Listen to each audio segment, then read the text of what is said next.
Prince Harry will cover his lifetime in the public eye, including his time in the military, marriage and fatherhood, in his upcoming memoir. When the tell-all book was announced, the Duke of Sussex said it would be written, not as the prince he was, but as the man he has become. The memoir, to be published by Penguin Random House ahead of the festive season, has been the topic of mass speculation as royal watchers and experts question what the prince may say. While there have been concerns that Harry may use the book to attack the royal family, it has now been said that the Duke may readjust the content. The old friend of Diana, Princess of Wales, continued. Since then there has been a measure of rapprochement. Harry not welcomed by Anne and Sophie Wessex at Philip's funeral. Unearthed accounts. Prince Harry was not welcomed by Princess Anne and Sophie Wessex at the funeral of Prince Philip last year, according to a royal expert. The Duke of Edinburgh's funeral came just a month after Meghan and Harry sat down for their bombshell interview with Oprah Winfrey.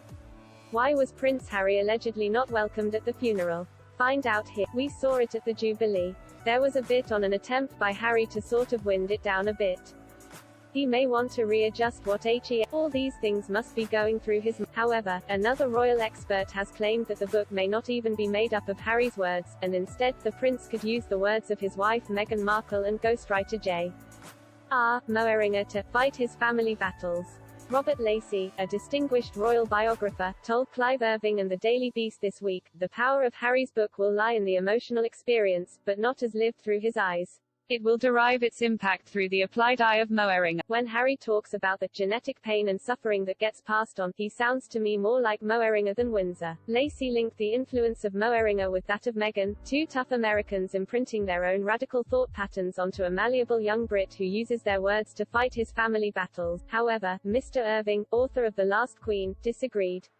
He argued that this explanation diminished Harry's agency, staying in line with a frequent British trope tied to the idea, she made him do it. Mr. Irving continued, and then, the idea of a ghostwriter using his subject as a ventriloquist for his own views isn't borne out by Moehringer's track record.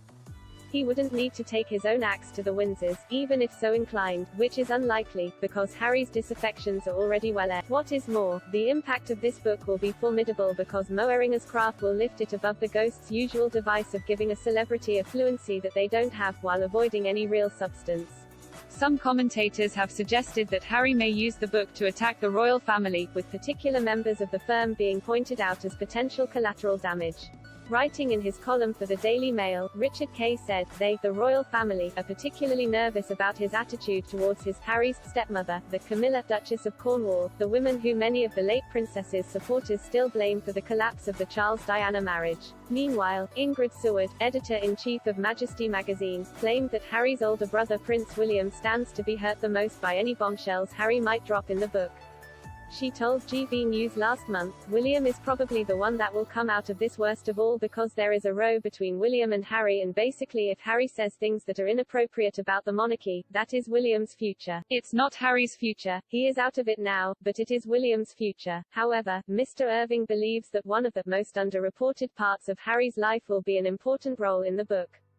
Mr. Irving wrote, as a reporter, Mr. Moehringer will have seen that the most underreported part of Harry's life is his military service in Afghanistan, the experience that immersed him in the brutal realities of the killing fields and left him with a place in the army brotherhood that no other royal has ever earned.